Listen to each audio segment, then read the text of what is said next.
What's going on, everybody? It's Monday night.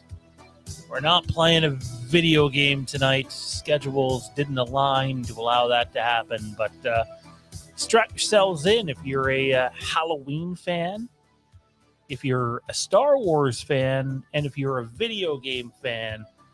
Next 40 minutes or so is probably going to be pretty entertaining for you, because Tommy and I got a lot to discuss. And without further ado, it's Mr. Tommy B. What's going on, man?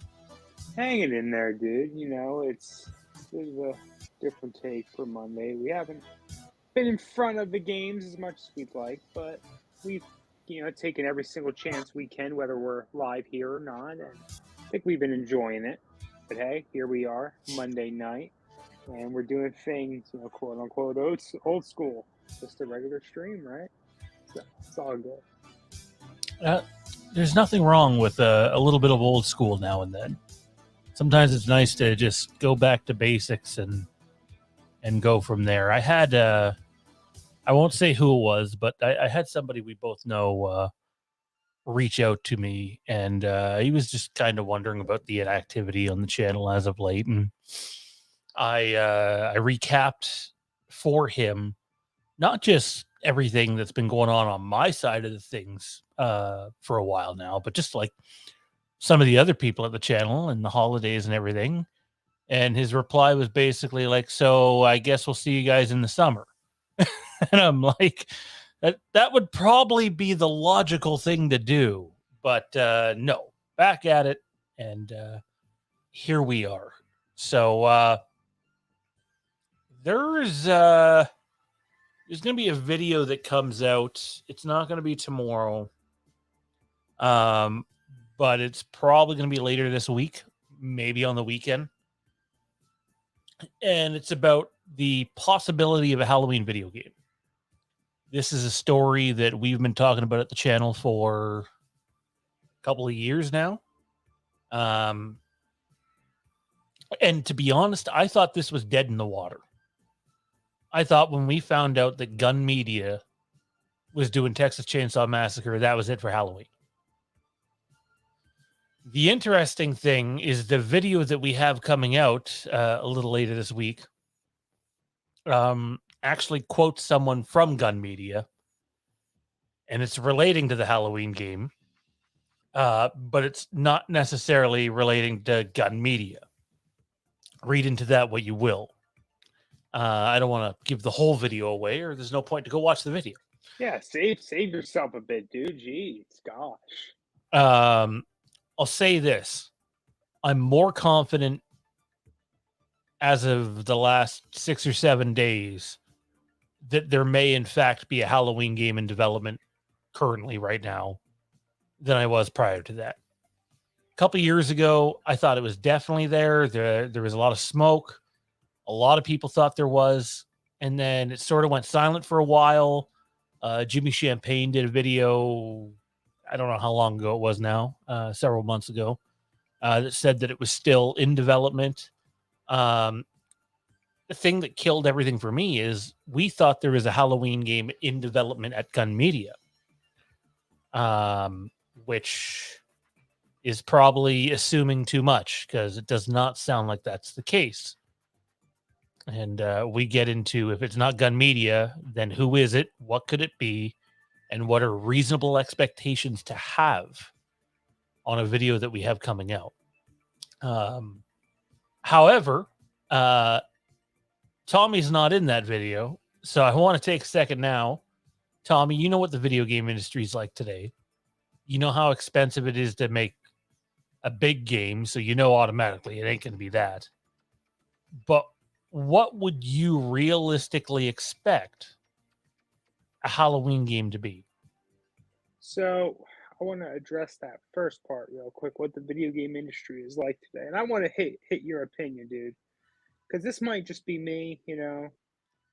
I've had a busy, past few years. I haven't gamed nearly as much as I used to like to. I almost wonder, again, this could just be me, is the video game industry hurting? Are they at a point where they're all not quite drifting into irrelevancy, but they're definitely not on their high that they once were? I feel like they got a bad start with this gen of consoles and the shortages that ended up getting even more aggravated by the computer chip shortages with the pandemic and so on and so forth. It feels like there's been issues after issues, and I just gotta wonder if the industry could be hurting a little bit because of that. We all also know our best friends microtransactions, and nobody likes those unless you do, and to which case I would question why. But yeah, so yeah, there's all that.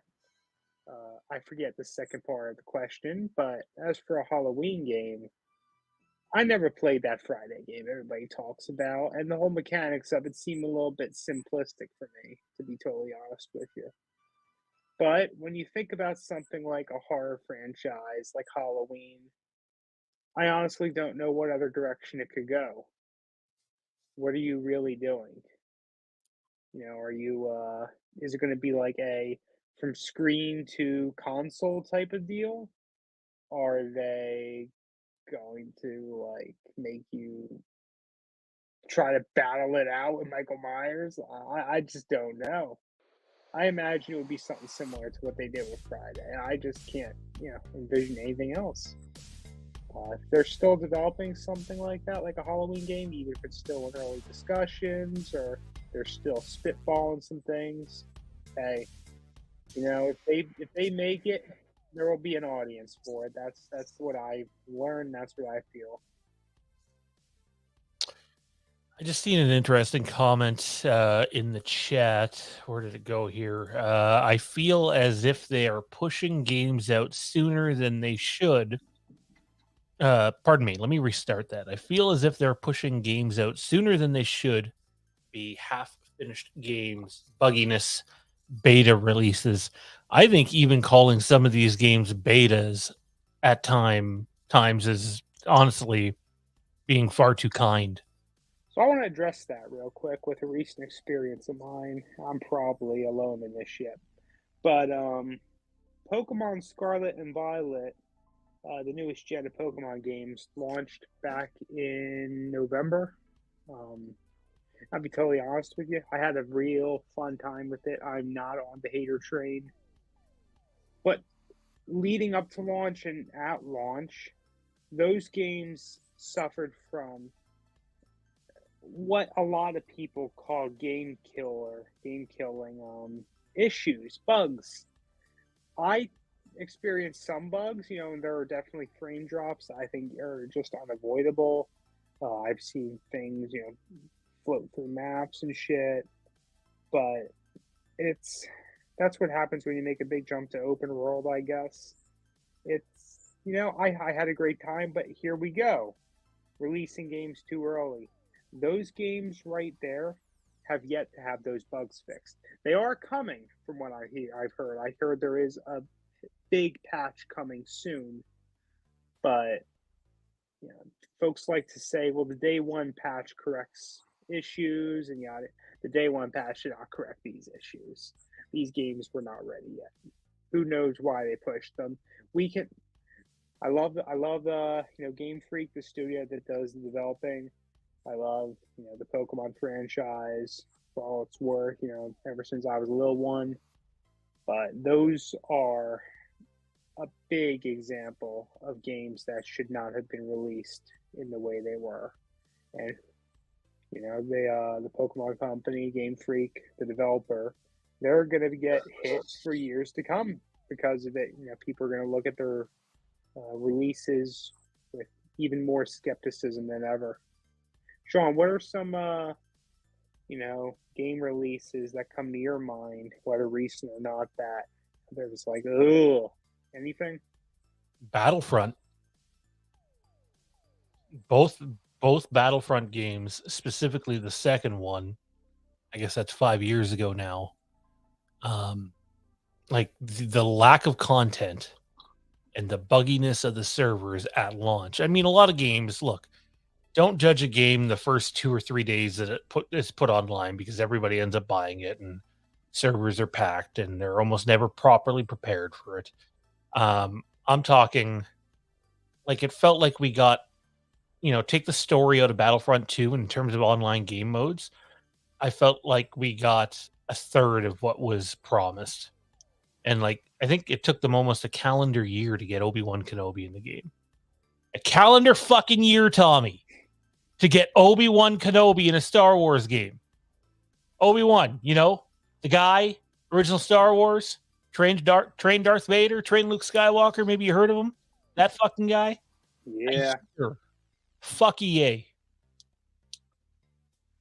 Well, I don't think EA has been anyone's favorite Star Wars developer. That's for sure. Although they did a pretty good job with Jedi Fallen Order, according to many. Not quite you. You've got your complaints. Oh, the game plays very well. There's nothing wrong with the game. In terms of like the way it plays, the length of it seems. I haven't beat the game myself, but it seems like most people were pretty satisfied with the length of the game. The problem was it didn't really feel like Star Wars half the time, and it was like 1 second it's like, oh, what's Star Wars, and we move forward a little bit. It's like, oh, hey, we're playing Uncharted. Yeah, if I remember, there were some weird things about pacing and all that. I only ever did one real playthrough of the game. I enjoyed it. I really enjoyed it. Maybe one day I'll go back and do another one. I don't got a next-gen console, so I'm not going to be checking out Jedi Survivor anytime soon, which drops next month, or March, rather. But, I know a lot of folks are hyped for that. I think you plan on getting it whenever you're able to as well, right? Yeah, I don't know when, though. Like, we're on this video game topic, and it makes me think, what is the last new video game I bought? Like, I can't remember the last video game I played full price for. When I was younger, you'd be like, oh, you have to have it on release day. I need it now. And but now it's like, okay, well, I'll wait 3, 4, 5 months and get it for half price when it goes on a digital sale. And Yeah, I don't buy most games full price. I mean, I don't buy a huge amount of games anymore to begin with, but my exception to that again is the Pokemon games and junk like that. But that's also Nintendo. You're not really getting many sales on them anyway, unless you wait a few years. Kenny says Battlefront 2 EA because of the lack of content and DLCs added later in some of the recent sports like Madden, MLB The Show. They're very buggy when they first come out. Never used to be that way. I agree. I remember when the concept of season pass came out and everyone's like, "Oh, awesome. The games are going to be even longer." And I'm a bit of a cynical asshole and see the world for in my view what it really is, and not a very nice place a lot of the time. And I was like, I could see video games now having less and then them being like, here's the season pass, get what you were already going to get prior, but we just didn't have time to finish it. And I'm sure there's examples of games that were the appropriate lengths with the appropriate amount of content that did offer more, but a lot of publishers and a lot of developers took advantage of this and started cutting the game customer base short, in my opinion, and that's what killed it for me. Like, it's like as soon as it went that way, I'm like, oh god, this is not for me at all. But then we've had that weird spin that you see. I don't know how often, every once in a while, I guess, get a little bit of Warzone. But really, you saw it with Halo Infinite, where they made the multiplayer for free, and they said, "Hey, come pay $60 for the campaign." I It was a pretty long campaign, and it was open world, so that was pretty cool. But I really can't wrap my head around that decision, to be honest with you. I guess that was their way of competing with the free to play multiplayer shooter market, right? But it's an interesting take on things. Our boy Mr. Bish says Hogwarts Legacy.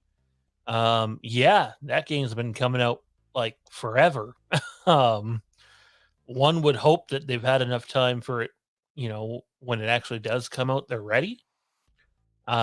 Is there an actual release date on this thing yet? Maybe Mike or someone else can let us know in the comment section. But I'd be interested in it. I was never really big into Harry Potter and gave it a shot a few years ago. Family watched at New Year's, and we had a good time with it. I'm not rushing back to go watch through the series by any means, but it was a fun series to watch from start to finish. So, and much like with that style of like movie and or show, um, you can see the further they get into that movie series, the budget going up and up and up, and then you got to question, well, what would the first couple of movies look like if they would have had the budget that the rest of them had? You don't know. Just doesn't really work that way. Mike said February 10th. February 10th. So soon. Funny that we're talking about video games and release dates, man, because lots of gossip out there right now surrounding the Knights of the Old Republic remake. What now? What now? Well, Asper Media This shit drips in and out of relevancy, I tell you. at one point had 200 people working for them. They hit development problems. Saber Interactive was brought in, who they're a pretty big game developer, and they sort of took on the project lead. A lot of people thought that they were just coming in to aid with the project, but it turns out that they just full on took it over.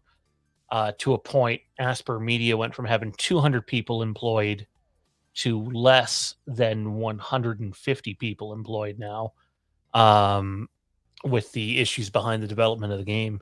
Asper Media never even delivered on their promise for Knights of the Old Republic 2. And you know what? They haven't even given an update on it. You want to know? Nope. The, Nope. the entire social media team got fired. Every single one of them. And it's just a cone of silence over there right now.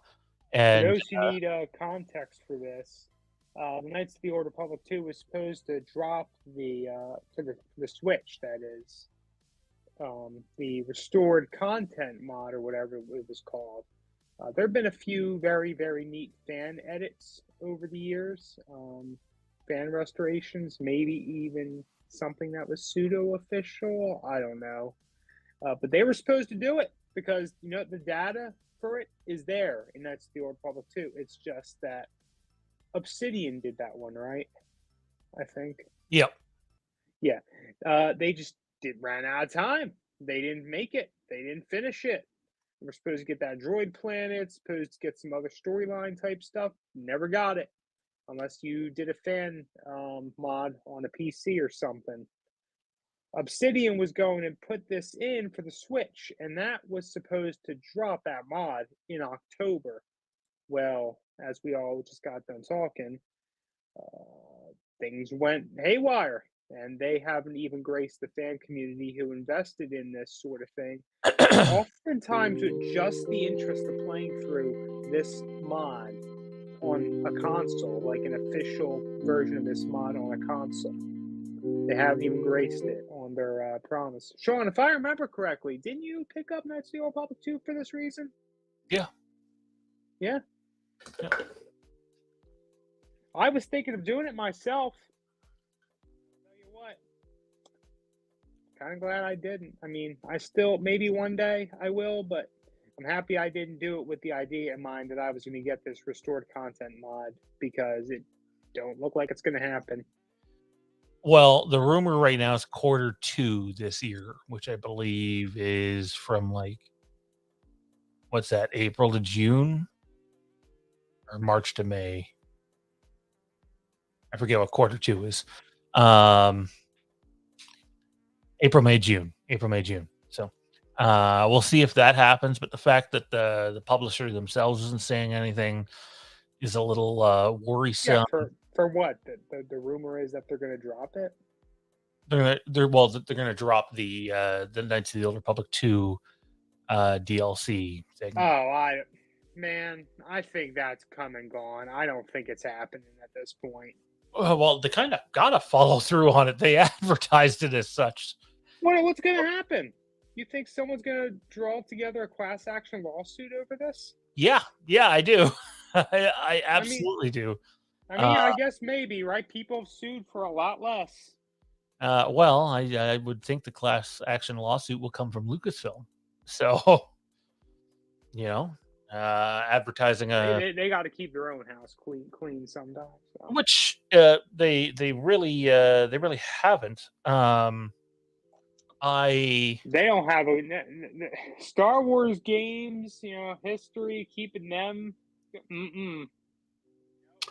It was reported anyways that the original release date for the Knights of the Old Republic remake was going to be June of next year, or sorry, I guess June of this year, 2023, marking the 20-year anniversary. Well, not only is that definitely not going to happen, remember that we still haven't even gotten a real teaser for the game. A teaser. Let alone a full trailer. My guess is at the earliest, if they can get this thing back on track, is you're looking at a Christmas 2024 release date. And I think that's me being extremely optimistic. It's not going to be one of those projects that's just going to disappear. It is going to come. They've spent way too much money on it. It also turns out that they rewrote the game. It went through rewrites to, I know they wanted to fit current canon. Well, current canon, and also to be a little politically correct in certain areas. So, and so, yes, there's more. And there's also rumors of being able to go back and actually play through Revan's flashbacks that he has. So, You're not getting just the standard Knights of the Old Republic whenever this comes out. It will be something a little different, with a lot of the glue that held that game together, but also more. The thing is, we're probably not going to see it anytime soon. And honestly, Tommy, I've been holding off playing through Knights of the Old Republic 1 for a couple of years now. I don't think I'm going to do that anymore. I think I'm going to play through it because I hope they just take their time. I'd rather not see the game even in 2024. I can wait till Christmas 2025 if we have to, if it means they do it right. Don't fuck this up, because it's a video game franchise that, even though the second game had its issues, I would say that this and Battlefront are the two most successful Star Wars video game titles. And you got to keep them as clean as you can. Yeah. Everyone has their favorites, right? And it's hard to dispute that Battlefront and KOTOR are, they're great. They do very great things. I think all of us have some love for the Jedi Knight series, even if many folks haven't even gone all the way back to the beginning and played like Dark Forces 2. But yeah, no, I can definitely agree with that, honestly. Public Commando is another good one. There have been so many good Star Wars games in the past, but to me, this is going to be the haterade comment.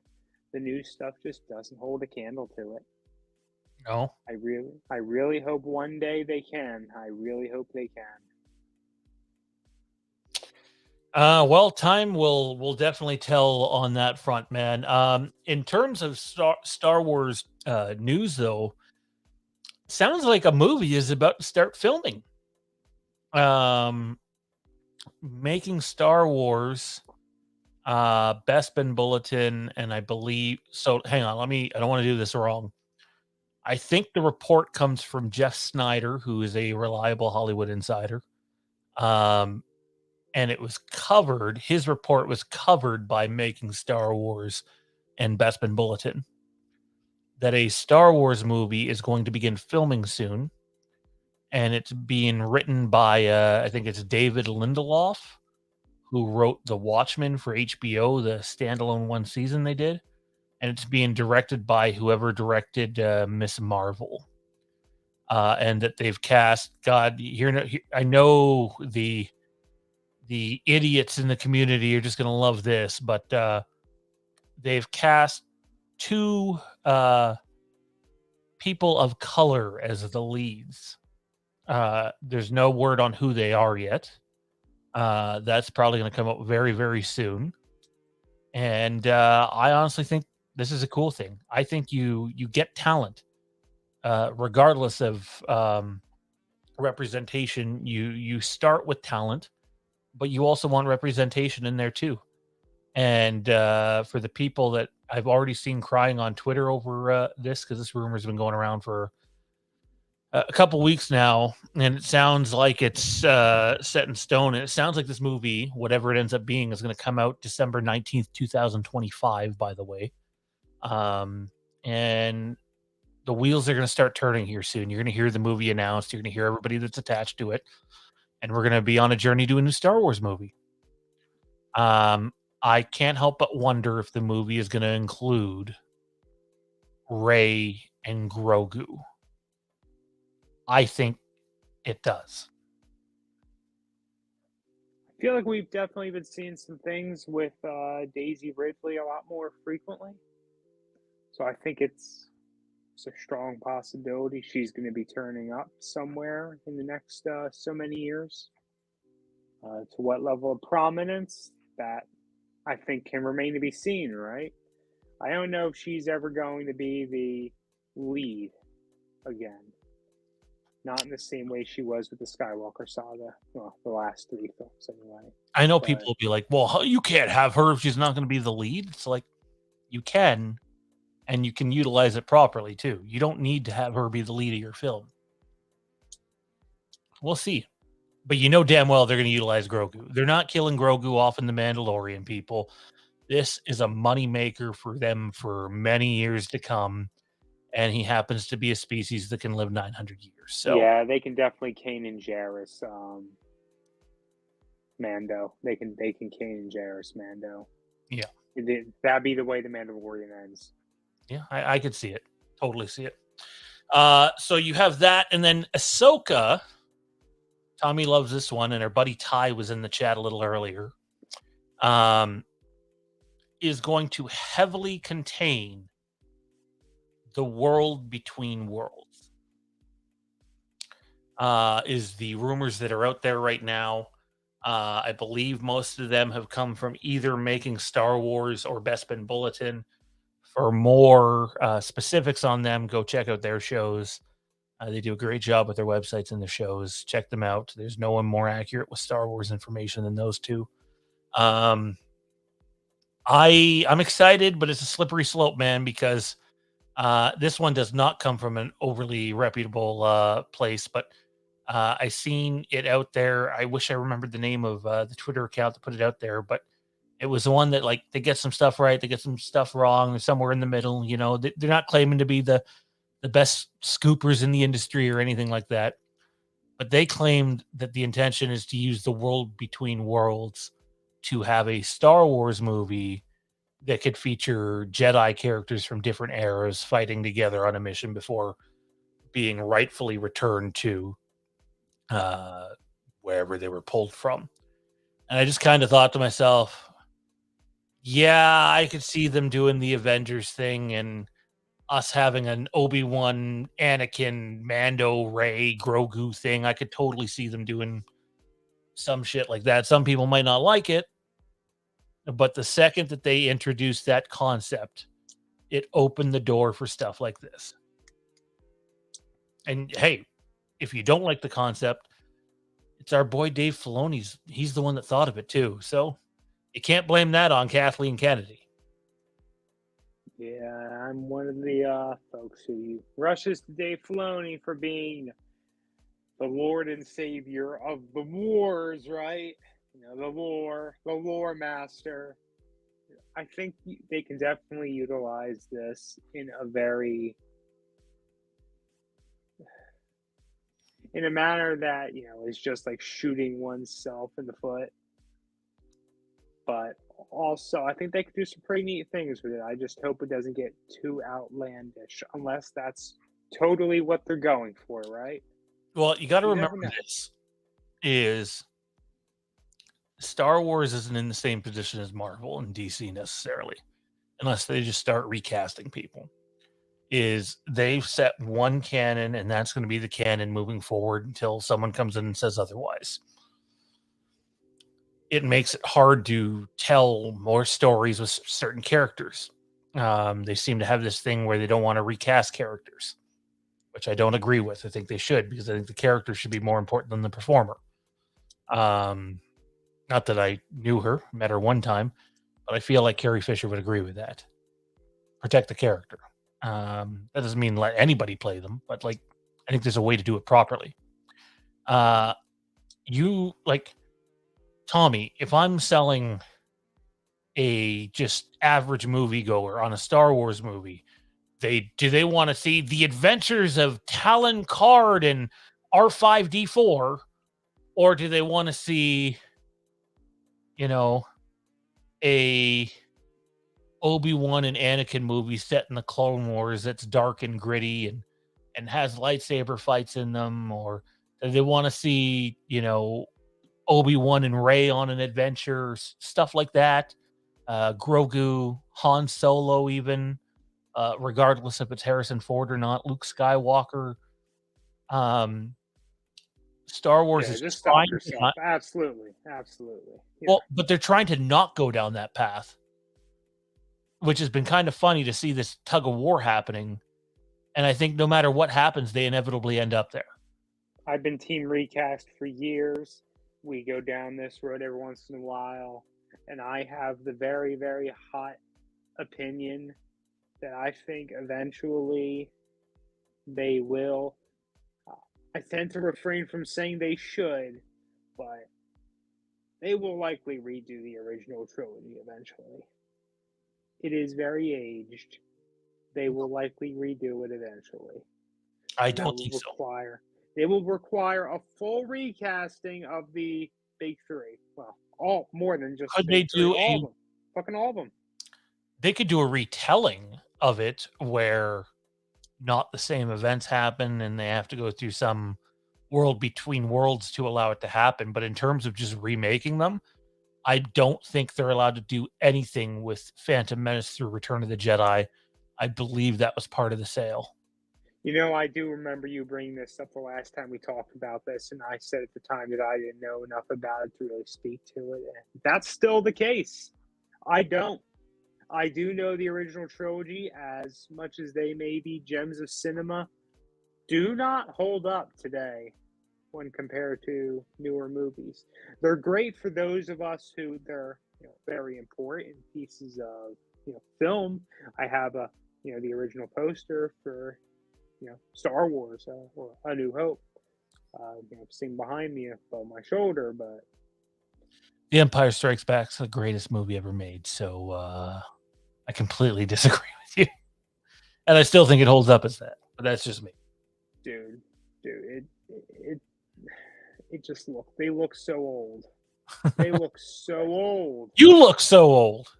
Dude, please don't say that. Oh my gosh, I feel like shit. Sorry. I'm getting old. We're all there, man. I'm a fucking fossil at this point. Next Gen says, I can see them releasing a Halloween video game for the 50th anniversary in 2028. I want the franchise to take a break from film for a very long time.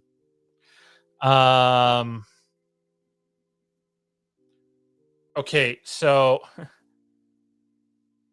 this is not me confirming anything. I would be utterly stunned if you don't see Halloween media that's not just a video game that comes out before 2028. I would be stunned at this point if there's not a Halloween series before the next Halloween movie. Take that for what you will. Caitlin says, hot take, I like new and random characters, so I don't feel like I'm on the outside. I like them if they're written well, and I don't think Star Wars has a very good, on the big screen anyway, very good track record of writing new characters. Kylo Ren was pretty good. They couldn't decide what to do with Rey. That was a tug of war we literally watched play out on screen. Yep, didn't end in a very good way either. Finn, same thing. Started strong, fell off. Poe, I thought was good in that first movie, fell off. I like Kylo Ren. Kylo Ren's the one character that I can say, hey, they went out there and did a pretty knockout job. And then they killed him. Then they killed him. They redeemed him. And then he doesn't get a single line after he's redeemed. He just gets... That's it. Like, I don't know. Maybe I'm being overly critical. Maybe I'm just moody. Maybe I'm all of the above. Just the dying man gets a kiss. That's it. Yeah. That's it. So yeah, that's kind of where we're at right now. There's going to be lots more on that stuff soon. We have actually a quick channel update for you. You'll still hear us talk on the channel about Star Wars from time to time. Same with Game of Thrones, but a lot, if not all, of our Star Wars and Game of Thrones content are being shifted to two new channels. The first being run by Zach and I, called The Legacy of Westeros, which is, exactly what it sounds like. So we will be diving into the lore surrounding the history of Westeros, as well as diving into all the series and rumors and new episodes as they come, which is a long ways away. And then we also have The Legacy of Star Wars. So you'll be able to check all of our Star Wars content over there, including Moose Too Far Star Wars podcast with Ian and I, as well as the occasional Star Wars Wastelands reunion episode when we get together, which I believe we're trying to do once a month. So you'll be able to find all that stuff on that channel. Don't have links to the channel yet, but channels, pardon me, but we'll get them soon. Tommy, any closing thoughts before we get out of here for the night, my man? Nah, man. I mean, like I was saying earlier, gaming, I've been a little bit in the back burner the past few years. I'm trying to do it more and more. But the industry feels different. It really does. It really does. Maybe that's just a sign of us getting older, right? No, I agree. And if you're wondering what happens to this channel, then, well, it's going to primarily dabble in horror news and Halloween news still. And it will be the home of the Overlook Drive-In continuing. And we might have some wrestling stuff too, but that's yet to be decided. So we'll be in touch. We'll be around more. And if Tommy has nothing else, I guess I'm supposed to do this shit too. The Overlook Drive-In is tomorrow night. Quiet place. Check us out. We'll run through our sponsors then. Big shout out though to our channel sponsor, Chrissy_70. That's not Chrissy_78. That's Chrissy_78. If you're looking to get some Myers work done on one of your masks, some whether it's a kills rehaul or an ends rehaul or maybe even something else, give Chris a shout. Instagram and Twitter, really easy guy to deal with, good guy, in a world filled with not many of them anymore, it seems like. Hey, I'm great. Oh, to be. That's my response to that. You're great, huh? Damn straight. And then patreon.com/fandom empire. You want to support the channel on another level? That's the number one way to do it. Appreciate you guys for coming out. See you next time, everybody. Good night.